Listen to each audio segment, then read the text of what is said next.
आप देख रहे हैं सौगंध टीवी, सौगंध वतन की। अगर अलायंस का नाम इंडिया नहीं होता, क्या ये मुद्दा होता? 1100 रुपए का सिलेंडर अभी बिक रहा था, 1200 का बिक रहा था, 200 रुपए कटौती क्यों कर दी? तो अब इलेक्शन आ रहा तो विकास दर रुक जाएगी अब। नमस्कार, मैं हूं तुषार और आप देख रहे हैं सौगंध टीवी। बेरोजगारी एक ऐसा मुद्दा है जो आज़ादी के बाद से ही ये मुद्दा हावी रहा है, लेकिन कोई भी सरकार इसे देने में, जो बेरोजगारी है इसको सुलझाने में असमर्थ रही है पूरी तरह से, क्योंकि हर सरकार में ये एक बड़ा मुद्दा रहा है और हमेशा लोगों की शिकायतें रही हैं कि उनके पास रोजगार नहीं है। लेकिन बात अगर की जाए इस मौजूदा 9 साल में, जो बीते 9 साल है भाजपा की सरकार में, इसमें कहा जा रहा है कि बेरोजगारी चरम पर है। अब इस बात में कितनी सच्चाई है, अगर डेटा के हिसाब से बात करें तो पिछले 45 साल में सबसे ज़्यादा बेरोजगारी तो बढ़ी है, ये डेटा कहता है। लेकिन लोगों का इस पर क्या मानना है, उनको क्या लगता है इस बारे में, उस पर बात करते हैं। सर, क्या लगता है बेरोजगारी का जो मुद्दा है आंकड़ों के हिसाब से तो सबसे ज़्यादा है? सबसे पहले तो मैं ये कहना चाहूँगा, बेरोजगारी और महंगाई तो मुद्दा है, लेकिन ये तो आपको ही पता होगा कि इन मुद्दों पे बात हो ही नहीं पाती है। कुछ ना कुछ अलग ही अपना हम सुनने को, कोई ना कोई नया ही का वो सुनने को मिल जाता है कि आज यार, अब मैंने ये पीछे सुना था, अभी देश की जनता ने भी सुना, भारत के लोगों ने भी सुना कि ये भारत इंडिया कर दो जी। भारत ये अंग्रेजों का दिया हुआ वर्ल्ड है। मैं ये पूछता हूँ, क्या हम अपने बच्चों को जो आज अंग्रेजी में पढ़ रहे हैं, हम किताब भी पढ़ते हैं, अपने भारत में एनसीईआरटी की किताबें चलती हैं, एनसीईआरटी की, national council of educational training and research, ठीक है जी, रिसर्च एंड ट्रेनिंग।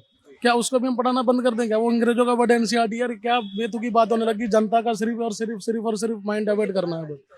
आप अपनी G20 समिट हुआ, हम सब ने देखा, वर्ल्ड ने देखा, वहाँ से कह रहे आए थे जो फॉरनर आए थे, जो हमारे मेहमान आए, हमने मेज़बानी करी, अच्छी बात है, भारत का नाम बढ़ा, उसमें इंडिया का नाम रोशन हुआ है, भारत का नाम रोशन हुआ है।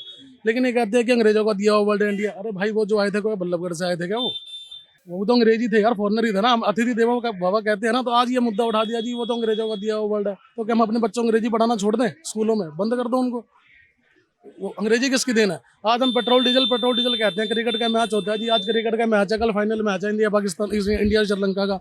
मैं यहाँ पर खड़े हुए लोगों से ना, 100 में से 90 लोगों से पूछ लूंगा कि क्रिकेट को हिंदी में क्या कहते हैं। नहीं बता पाएंगे लोग नहीं बता पाएंगे भाई साहब, इस बात को मैं लिख के दे सकता हूँ। और बड़ा अजीब सा नाम है क्रिकेट का, गोल पट्टम लगड़ पट्टम दे दनादन। उनको पता नहीं होगा क्रिकेट का ये हिंदी मीनिंग क्रिकेट का ये है।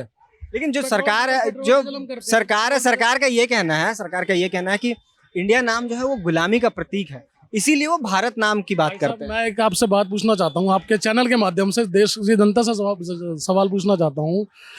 ये जो आपने क्या बोला अभी कि भारत इंडिया का, आप मेरी बात सुनिए, अगर अलायंस का नाम इंडिया नहीं होता, क्या ये मुद्दा होता? क्या अंग्रेजों के नाम, क्या अभी ये 1 महीने पहले रखा गया अंग्रेजों के नाम? ये अगर मैं कहता हूँ विपक्ष ने क्या करना है, एक मीटिंग करनी है। विपक्ष तो अभी विपक्ष में है ना, सरकार में तो नहीं है। एक मीटिंग करनी है, कल को अपना नाम हिंदुस्तान रख देंगे, अलायंस का तो क्या करेंगे? हिंदुस्तान भी बाहर का नाम हो गया। अरे यार, कोई तो तुक वाली बात कर लो भाई, मुद्दों पे बात कर लो। जनता कहाँ परेशान हो रही है, लोग, भारत के लोग आज क्या कह रहे हैं कि रोजगार नहीं है। तो आपको क्या लगता है? अब मैं महंगाई पे आता हूँ मेरे बड़े भाई। महंगाई की सुन लो, अगर महंगाई नहीं है, 1100 रुपए का सिलेंडर अभी बिक रहा था, 1200 का बिक रहा था, 200 रुपए कटौती क्यों कर दी? अरे देश का विकास अब नहीं करना क्या? दर नहीं बढ़ानी देश के विकास के बाद? अब इलेक्शन आ रहा तो विकास दर रुक जाएगी अब? अरे यार, 200 रुपए कम कर दिया है तो अब आपको महंगाई नहीं लगती है? देश, मैं जितनी पब्लिक को सुनता हूँ, महंगाई है का पब्लिक में से कुछ नुमाइंदे ऐसे हैं जो ऐसा बोलते हैं। आटा 300 रुपए किलो हो जाए, मैं तो कहता हूँ उनको 1 महीने के लिए बोल दो 300 रुपए किलो आटा खरीद ले भाई, तेरा पैसा टैक्स में अलग से जाएगा, जो भारत के विकास में अलग से काम आएगा। 5 दिन में नानी याद आ जाएगी 300 रुपए किलो आटा कैसे खिलाया जाता है। नानी नहीं, पूरे पुरखे याद आ जाएंगे। अंग्रेजों का नाम लेता ना, अंग्रेजों का दिया हुआ वर्ल्ड। अरे भाई, वो G20 समिट में इतना बड़ा सम्मेलन हुआ था, वो कहाँ से आए थे? यही पूछना चाहता हूँ बस। ये लोगों का बस माइंड डाइवर्ट किया जा रहा है और कुछ नहीं है बॉस। लेकिन मैं तो वही कहूँगा, अपना वोट सबसे कीमती होता है, उसको देख के ही दे अपना। जहाँ पे आपके हिसाब से जो सारे इंडिया भारत इस तरह के जो मुद्दे हैं, आपको क्या लगता है? आप कह रहे हैं कि डाइवर्ट किया जा रहा है, कौन कर रहा है डाइवर्ट आपके हिसाब से? यार ऑब्वियसली बात है, जो सत्ता में अभी सरकार बैठी है वही कर रही है, और कौन करेगा? मैं और आप तो कर नहीं सकते। आप जनता को क्या दिखाओगे? सच्चाई दिखाओगे ना। तो क्यों कर रही है? आप कह रहे हैं कि सत्ता बैठे हुए के लिए, उनसे क्या फायदा है? बैठे नहीं, हाँ कुर्सी चाहिए भैया, जैसे भी सत्ता में आना है, साम दाम दंड भेद कुछ भी करना पड़े। लेकिन ऐसा नहीं होता, बहुत जनता भी जागरूक हो रही है, कोई ऐसी बात नहीं है। मैं आपके चैनल के माध्यम से एक बात और पूछना चाहूँगा। केजरीवाल मैं सुनता हूँ कई जगह, केजरीवाल ये है, केजरीवाल वो है, केजरीवाल भेड़िया है। भाई मेरी बात सुनो, एक सीएम के पास अगर उसके अधिकार ही नहीं होंगे, केजरीवाल के पास क्या है?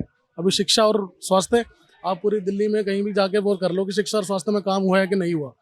योगी जी हमारे सीएम हैं यूपी के, उनके पास ऑर्डिनेंस क्यों नहीं आया सरकार का? क्योंकि डबल इंजन सरकार है वहाँ पर, इसलिए ऑर्डिनेंस यहाँ पर ही क्यों आया?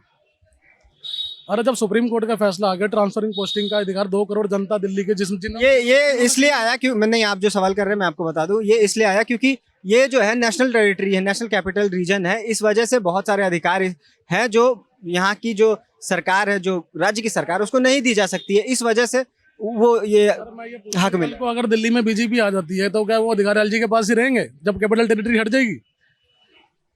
क्या वो अधिकार हट जाएंगे? जो ऑर्डिनेंस नहीं आएगा ना, जब अगर कल को दिल्ली में बीजेपी की सरकार आ जाती है।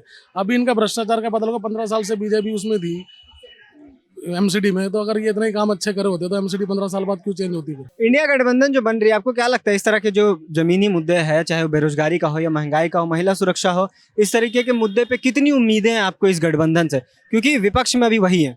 देखो हमने आपके हिसाब से अगर सरकार काम नहीं कर रही है तो विपक्ष को क्या मौका मिलना चाहिए? बिल्कुल मिलना चाहिए, उसमें क्या है भैया, तो तर्क वितर्क होता है। आप अपने एक ऑफिस में आप और मैं काम करते हैं, अगर हम आपकी परफॉर्मेंस अच्छी और मेरी परफॉर्मेंस खराब होगी तो ऑब्वियसली बात है ऑफिस वाले मेरे को बोलेंगे ना, या मेरे को टर्मिनेट करेंगे, मेरे को निकालेंगे। ऐसी हम जनता का भी रुख होता है भैया कि जो देख रहा है, जो काम कर रहा है वो ठीक है, अगर नहीं कर रहा तो उसका बदल के देख लेंगे भैया, और क्या। मोदी जी किन मुद्दों पे आओगे? महंगाई कम कर दूंगा, ये रोजगार फैला दूंगा, बेरोजगारी खत्म कर दूंगा, लेकिन वो हो रहा है क्या? तो आपको लगता है इस बार कुछ परिवर्तन आएगा 24 के चुनाव में? बिल्कुल सर, ये तो समय ही बताएगा, ये तो जनता तय करेगी क्या है क्या नहीं। जनता जनार्दन है, बहुत साल पहले गाना आया था राजेश खन्ना की फिल्म पे, ये तो पब्लिक है, सब जानती है अंदर क्या है और बाहर क्या है। तो जैसा कि आपने देखा, हमने लोगों से बात की और लोगों का सीधे तौर पे कहना है कि जो जमीनी मुद्दे हैं, चाहे वो बेरोजगारी के हो या फिर महंगाई हो, महिला सुरक्षा हो, इस पे कोई बात नहीं करता है। जिस तरह से जो धर्म के आड़ में जिस तरह से राजनीति हो रही है वो होते रही तो ये जमीनी मुद्दों पे बात कौन करेगा। और जिस तरह से लोगों में नाराजगी भी है बेरोजगारी को लेके, अब आने वाले वक्त में जब 24 के चुनाव होंगे तो उस समय देखना दिलचस्प होगा कि क्या लोग किस मुद्दे पे वोट करते हैं, क्या धर्म पे वोट करते हैं या फिर बेरोजगारी और महंगाई जैसे मुद्दों पे वोट करते हैं। ऐसी तमाम खबरों के लिए देखते रहे सौगंध टीवी। आप देख रहे हैं सौगंध टीवी, सौगंध वतन की।